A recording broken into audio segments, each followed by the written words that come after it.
So let me start with the question.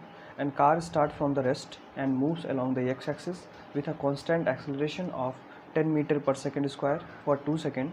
If then continue with the constant velocity, what distance will be covered in 5 seconds since it started from the rest? So dear student, सबसे पहले हम question को ध्यान से पढ़ते हैं. A car start from the rest, तो rest से स्टार्ट हो रही है, इसका मतलब u की वैल्यू क्या होगी, 0 होगी. Moves along the x axis, तो एक्स एक्सिस के अलॉन्ग मूव कर रही है. मान लेते हैं ये डायरेक्शन क्या है, ये वाली डायरेक्शन क्या है, this direction is the x axis. Constant acceleration कह रहा है कि एक्सेलरेशन जो है कांस्टेंट है और उसकी वैल्यू है 10 मीटर पर second square. If the continue with the constant velocity, मतलब कह रहा है कि इसके आगे का मोशन और कितने टाइम के लिए कांस्टेंट एक्सेलरेशन के साथ मूव कर रही है, 2 second, right. If then continue with the constant velocity, कह रहा है कि अगर इसके बाद भी मोशन हो और उसकी वेलोसिटी कैसी हो, कांस्टेंट हो, right.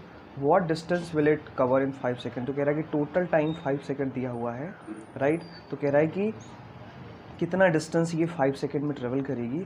If it continue with the constant velocity, what distance will be cover in the 5 second since it started from the rest. मतलब कह रहा है जब ये रेस्ट से स्टार्ट करता है और 5 सेकेंड ट्रेवल कर लेता है तो वो कितनी डिस्टेंस कवर करेगा.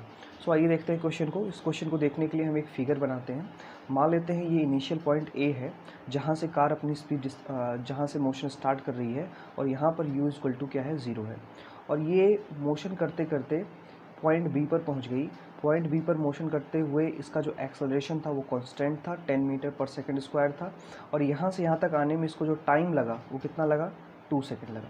सो डियर स्टूडेंट्स, आपसे कह रहा है कि इसके बाद भी अपने मोशन को कंटिन्यू करता है और बी से सी पॉइंट तक पहुंच जाता है. और जब ये बी से सी पॉइंट तक पहुंचता है उस समय पर जो इसकी वेलोसिटी होती है वो कांस्टेंट होती है. अब इसके बी के आगे वेलोसिटी कांस्टेंट होती है. इसका मतलब क्या है, पॉइंट बी पे जो वेलोसिटी रही होगी वो बी से सी के बीच में किसी भी पॉइंट पर बी की वेलोसिटी क्या रही होगी, सेम रही होगी. मतलब जो वेलोसिटी बी पर रही होगी वो यहाँ पर भी रही होगी, यहाँ पर भी रही होगी, यहाँ पर भी रही होगी. मतलब इसके आगे क्या जो मोशन है सी तक, उसमें वेलोसिटी आपकी क्या है, कांस्टेंट है. मतलब यहाँ से बी से सी तक की वेलोसिटी हमें पता रहेगी. क्यों पता रहेगी, क्योंकि बी पॉइंट पर हमें वेलोसिटी पता है, राइट. अब कह रहा है कि कह रहा है कि टोटल टाइम जो इसको लग रहा है वो 5 सेकंड लग रहा है. अब देखो 2 सेकंड तो यहाँ तक ट्रेवल कर लिया, इसका मतलब बी से सी तक जाने में इसको कितना समय लगा होगा, 3 सेकंड का टाइम लगा होगा. ठीक है, तो ये हमारे पास क्वेश्चन है, इसको हमने फिगर के थ्रू समझा है. तो अगर मैं यहाँ पर इस पॉइंट पर वेलोसिटी फाइंड कर लूँ, तो मुझे बी से सी के बीच की वेलोसिटी मिल जाएगी. और फिर मैं अगर वेलोसिटी को टाइम से मल्टीप्लाई कर दूँ तो ये डिस्टेंस पता चल जाएगा. तो मान लेते हैं ए से बी की डिस्टेंस S1 है और बी से सी की डिस्टेंस S2 है, राइट. तो हमें S1 और S2 निकालना है. तो मतलब हमें टोटल डिस्टेंस निकालना है S1 प्लस S2, राइट, ये निकालना है. तो सबसे पहले हम S1 की बात करते हैं, फिर S2 की बात करते हैं. तो सबसे पहले हम S1 की बात करने के लिए from point A to B, तो पहले ए से बी की बात कर लेते हैं. तो ए से बी की बात करने के लिए हम क्या करते हैं, यहाँ पर सेकेंड इक्वेशन ऑफ मोशन की बात करते हैं. तो S is equal to U T plus half A T square. तो यहाँ पे u की वैल्यू 0 दी हुई है, इनिशियल वेलोसिटी 0 है. तो यहाँ पे ये फाइनल वेलोसिटी यहाँ पर है. इसके बाद की ये वैल्यू कांस्टेंट होगी यहाँ तक, राइट. मतलब v वैल्यू यहाँ पर भी होगी, यहाँ पर भी होगी, राइट. अब हमने क्या किया, u की वैल्यू 0 रख दी और फिर हमने यहाँ पे एक्सेलरेशन वैल्यू 10 रखी और फिर टी स्क्वायर से मल्टीप्लाई किया. t की वैल्यू कितनी है इसके लिए, यहाँ से यहाँ तक के लिए 2 सेकेंड, 2 का स्क्वायर. और जब इसे हम सॉल्व करेंगे तो हमारे पास आ जाएगा 20 मीटर. तो S1 की वैल्यू कितनी आ गई, 20 मीटर आ गई. डियर स्टूडेंट्स, अब हमें यहाँ से यहाँ तक की डिस्टेंस पता है, यहाँ से यहाँ तक की डिस्टेंस मतलब ए से बी की डिस्टेंस पता है, टाइम पता है, एक्सेलरेशन पता है. तो इस पॉइंट पे मैं वेलोसिटी भी, इसकी फाइनल वेलोसिटी भी निकाल सकता हूँ. इसके लिए मैं क्या करूँगा, थर्ड इक्वेशन ऑफ मोशन का यूज़ करूँगा. V square is equal to U square plus twice A S. यहाँ पे v की वैल्यू आपको निकालनी है, u की वैल्यू 0 दी हुई है, 2 मल्टीप्लाइड बाई a की वैल्यू कितनी है, 10 है. और s की वैल्यू, s का मतलब S1, यहाँ से यहाँ तक की बीच की डिस्टेंस, तो हमने वैल्यू फाइंड कर ली है 20. सो डियर स्टूडेंट, यहाँ से आ जाएगा आपके पास 400, राइट. और फिर जब आप इसे स्क्वायर निकालते हैं तो ये आ जाता है आपके पास 20 मीटर, राइट.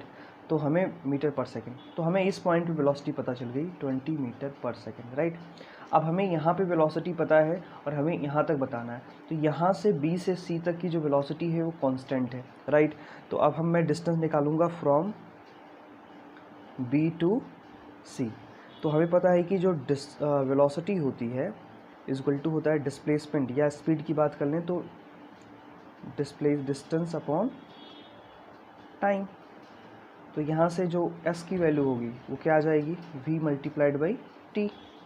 v की वैल्यू कितनी, इस केस के बीच में v की वैल्यू कितनी होगी, जो b पॉइंट पे होगी 20 मल्टीप्लाइड बाई t की वैल्यू कितनी है, 3 है, क्योंकि b से c के बीच का टाइम कितना है, 3 सेकंड दिया हुआ है, right. This will be 3 multiply कर दिया 60 मीटर आ गया, राइट।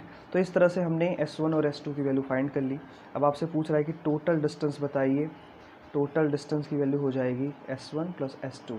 तो s1 की वैल्यू कितनी है 20 और s2 की वैल्यू है 60, कितना आ गया 80 metre, right. So this is the answer.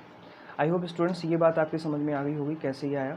तो यहाँ पे हम देखिए, यहाँ पे बेसिकली हम दो इक्वेशंस का यूज़ करके सबसे पहले हमने s1 की वैल्यू फाइंड करी, उसके बाद हमने v की वैल्यू फाइंड करी। क्वेश्चन में कह रहा है कि b से c तक जाने में वेलोसिटी क्या है, कांस्टेंट है, तो इसलिए हम फिर क्या करते हैं, डायरेक्ट फार्मूला यूज़ करते हैं, velocity equal to distance upon time.